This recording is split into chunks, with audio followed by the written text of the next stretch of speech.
Yves, Bloc québécois, Berthier-Masquinongé.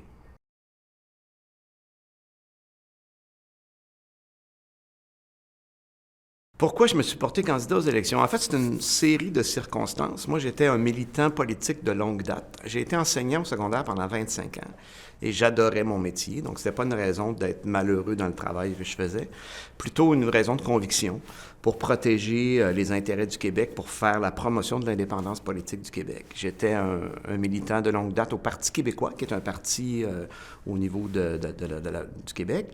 Et quand le Bloc québécois a eu une rechute en 2011, on se souviendra tous de la fameuse vague orange, là. Et à ce moment-là, moi, je me suis comme impliqué un peu davantage avec le Bloc québécois pour apporter renfort. Fait que j'ai été militant, puis je me suis rendu compte finalement qu'il n'y avait pas de candidat de calibre, je veux dire ça comme ça, sans prétention.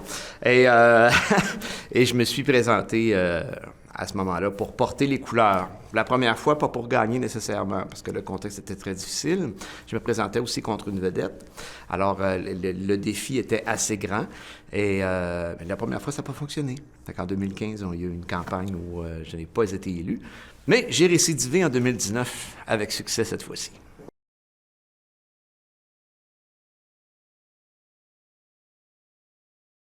Une fierté en tant que député, c'est présentement, on est en train de faire passer un projet de loi pour protéger les productions sous gestion de l'offre dans les futurs accords internationaux, lors de futures négociations commerciales. Et ça, c'est extraordinaire parce qu'au départ, on se faisait dire par tout le monde, un peu comme mon premier succès, je vous dis, les plus satisfaisants, c'est ceux quand les gens vous disent ça n'arrivera pas ou c'est impossible, ça ne fonctionnera pas.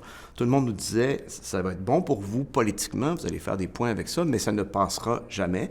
Or, on l'a fait voter une première fois en 2021, ça a été arrêté à cause de l'élection. On a recommencé présentement et là, on vient de passer la deuxième lecture avec un appui massif du gouvernement, des conservateurs et du NPD. Donc, on est très confiant pour la suite des choses. On est présentement à l'étape du comité. Fait que si on réussit à faire ça, ça sera une très grande fierté parce que ça va changer l'avenir au complet de notre société, là, de l'occupation dynamique du territoire agricole.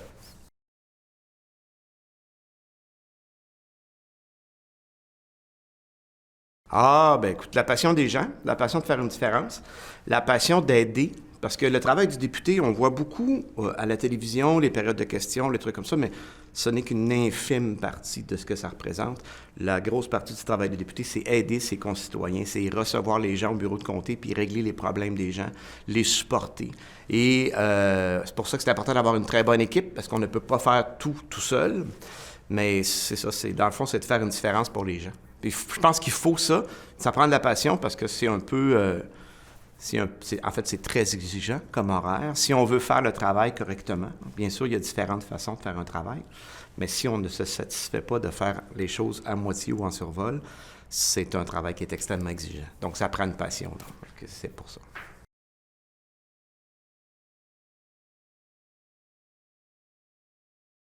Donc, quelque chose que j'ai appris seulement une fois que j'étais en place en politique. Il y a plusieurs choses qu'on a une idée, là, mais mettons une grande... Ce que je trouve le plus difficile, je vais vous nommer ça comme ça, c'est le côté communication. Parce que vous savez, en politique, on peut faire beaucoup de choses. Si on n'a pas de couverture, on a peu de pouvoir, on a peu d'influence. Donc, la façon dont on a parfois de moduler l'agenda selon le reste de l'actualité, selon ce qui peut intéresser la machine média, je vais le nommer comme ça, à ce moment-là. Ça, je vous dirais que c'est plus difficile pour des idéalistes naïfs, un peu comme moi, là, qui pensent que tout le monde veut juste le bien, puis on va travailler pour le bien collectif. C'est pas toujours ça. Et peut-être le côté un peu plus partisan de certaines interventions qui peut être décevant parfois. Mais globalement, les gens sont là pour le bien commun.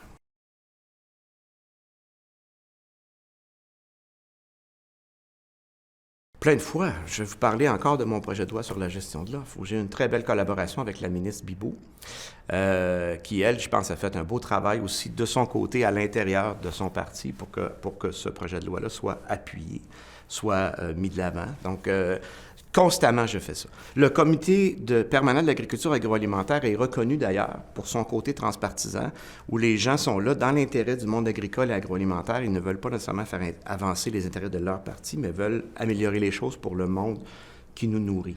Puis ça, c'est super important.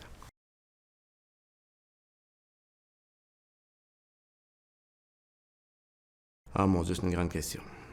Bien, je vous ai parlé tantôt de l'information. Hein, le journalisme qui représente un défi parce que si ta nouvelle n'est pas suffisamment fracassante, elle passera peut-être pas nécessairement. Moi, je te dirais, ce qui menace le plus la démocratie actuellement, c'est l'information des citoyens. Comment expliquer un dossier complexe aux citoyens pour que les gens comprennent et que les gens puissent prendre position de façon éclairée. Lutter contre la désinformation. J'ai certains collègues qui vont, puis c'est beaucoup de collègues qui vont, quand ils sont en chambre, puis c'est un peu ça le jeu de la période de questions. Hein. C'est qui va faire la meilleure clip. Est-ce que de faire la meilleure clip va faire avancer le bien commun? Poser la question, c'est y répondre. T'sais, la réponse, c'est non. Je pense qu'il faut travailler en collaboration. Vous avez parlé de transpartisanerie, mais ça, c'est sûr que c'est pas super sexy pour faire un clip de 12 secondes aux nouvelles, là, pour dire que là, il y a eu un conflit ou ainsi de suite. Donc, je pense qu'il est là le défi, mais beaucoup dans l'information de la population. La formation des futurs citoyens. C'est pour ça que moi, je pense qu'il faudrait ramener même l'âge du vote. Vous savez, j'étais enseignant secondaire pendant 25 ans. J'expliquais le système politique. J'étais prof d'histoire. Et je pense que c'est une lacune de notre système, où les gens sortent du secondaire et ne sont pas nécessairement informés sur le système, sur comment ça fonctionne le vote, sur quels sont les partis politiques, puis comment aller voir, juste faire un survol. On n'est pas obligé de faire une thèse de doctorat sur les positions des partis politiques, mais avant de voter, aller voir chacun des partis, puis regarder qu'est-ce qu'ils proposent, puis dire, moi, comme individu, je ne vais pas voter comme mon père, je ne vais pas voter comme mon prof, je ne vais pas voter comme ma conjointe, je vais voter pour le Québec ou le Canada que je veux. Puis dans mon cas, c'est le Québec que je veux, évidemment, parce qu'on veut un pays.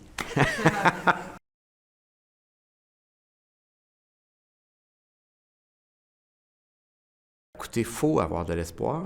Il faut toujours avoir de l'espoir. Je vous dirais, c'est les gens. Je m'écarte un peu, mais l'espoir, c'est les gens. Il y a du bon monde partout, puis il n'y a personne de méchant.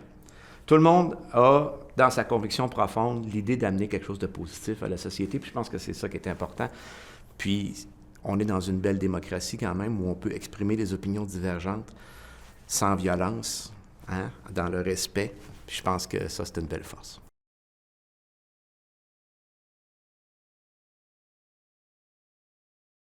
Écoutez, honnêtement, là, j'ai quand même une belle vie. Je regrette pas grand-chose.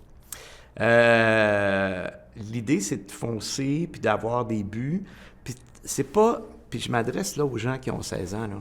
Des fois, on voudrait avoir un plan de match hyper précis. Moi, c'était pas clair qu'est-ce que je voulais faire dans la vie, là. J'avançais, mais j'aimais l'école, je voulais être formé, je voulais servir à quelque chose socialement. Je pense que là, je suis pas pire. Puis dans mes 25 années d'enseignement secondaire, je pense que c'était aussi quelque chose de bien. Qu'est-ce que je dirais à mon moi de 16 ans?